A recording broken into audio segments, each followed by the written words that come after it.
Morning students, how are you? I hope you are fine. Students, now in now these days your first lesson be careful is going on and reading is completed in previous video.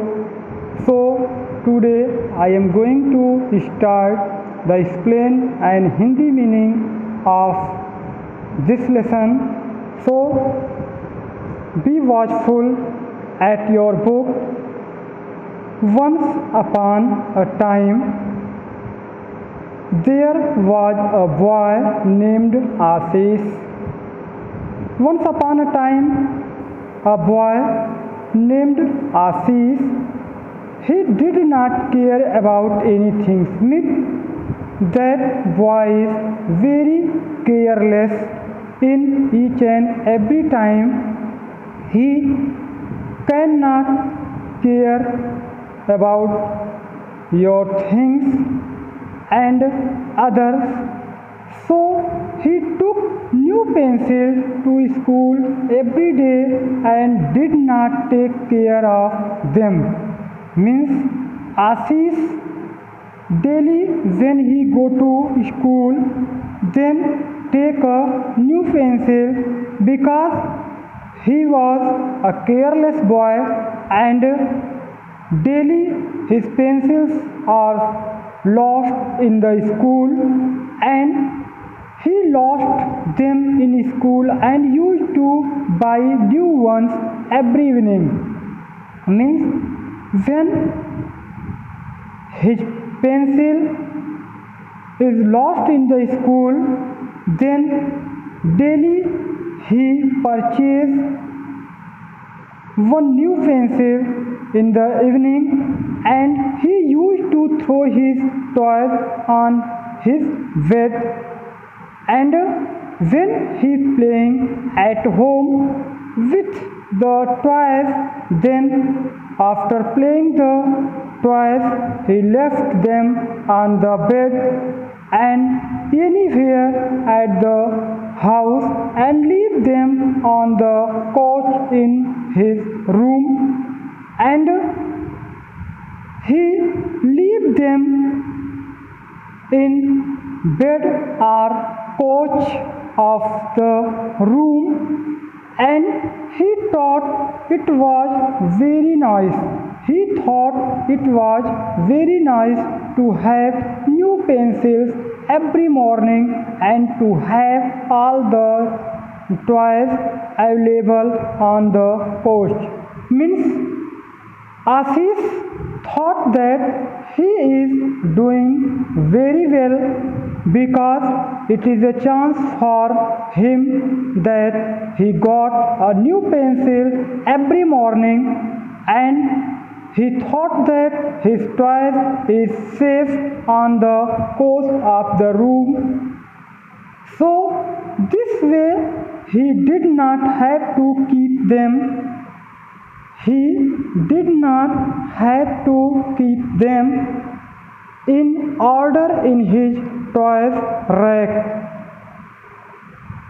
So he never keep them, means toys, on the proper toys rack, so he could take them out every time he wanted to play with them. When he want to play with the toys, then he never find the toys at the proper place.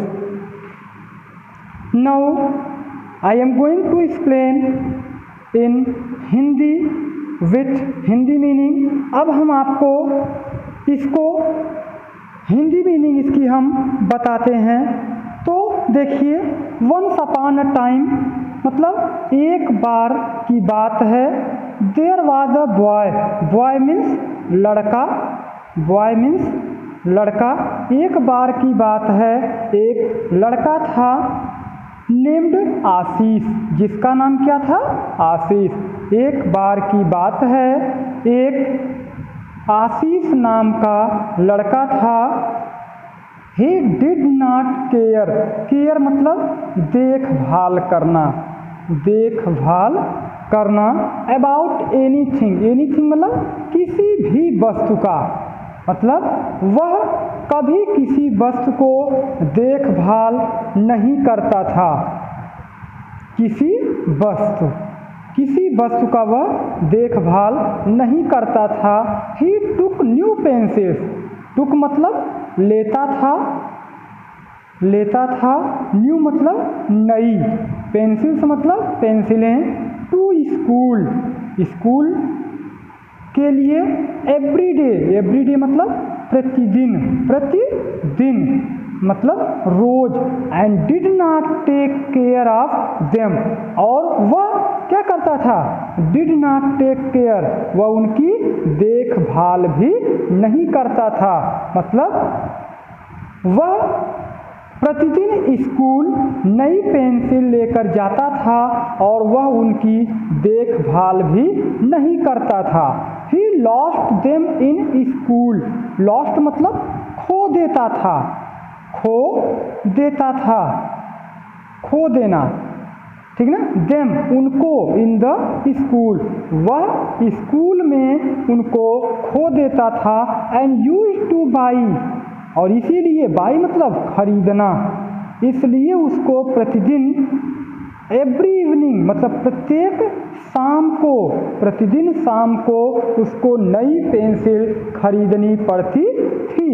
He used to throw, वह फेंक देता था, his toys अपने खिलौनों को, throw मतलब फेंक देना, फेंकना, वह अपने खिलौनों को फेंक देता था, ऑन हिज बेड, बेड मतलब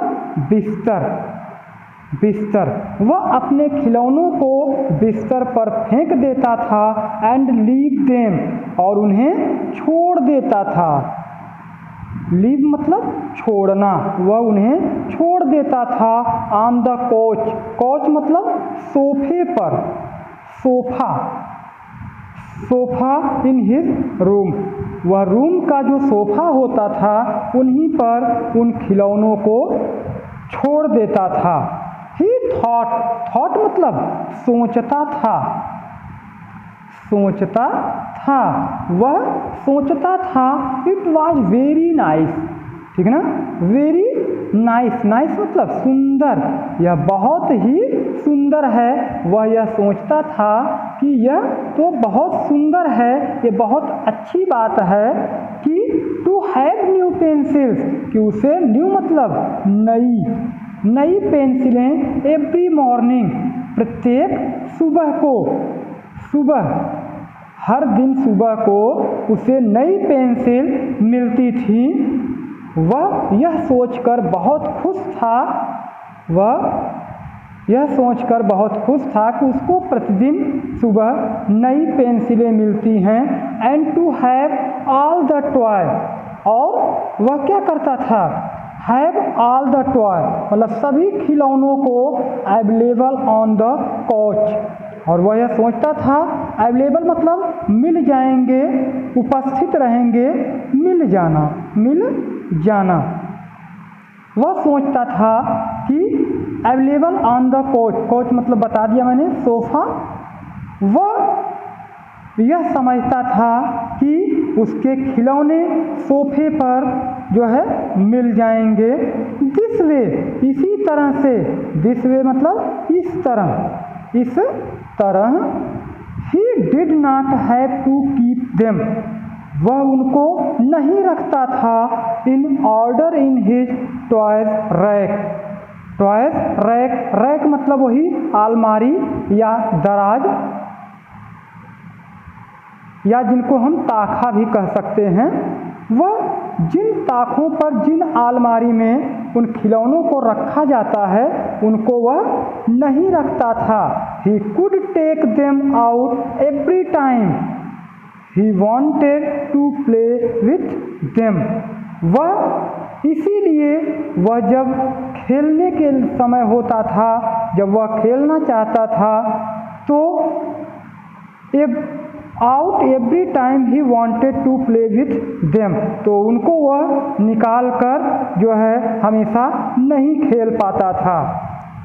In this way, I hope you understand to this page very well. So next of the pages and explain give you in next video. Today's your homework is make and learn 20 question answer and learn and write take the words with its Hindi meaning। आपको जो भी paragraph ये पढ़ाया गया है उनमें से 20 question answer खुद से बनाएंगे और उसके बाद जो ये इंग्लिश में वर्ड्स टिक किए गए हैं और उनके ऊपर उनकी हिंदी मीनिंग भी लिखी है, इन्हें भी आप रफ पर राइट करके लर्न करेंगे। So I hope you understand it very well। If you have any problem to make the question answer or write the word meaning, then you ask to me। So thank you, have a nice day to all।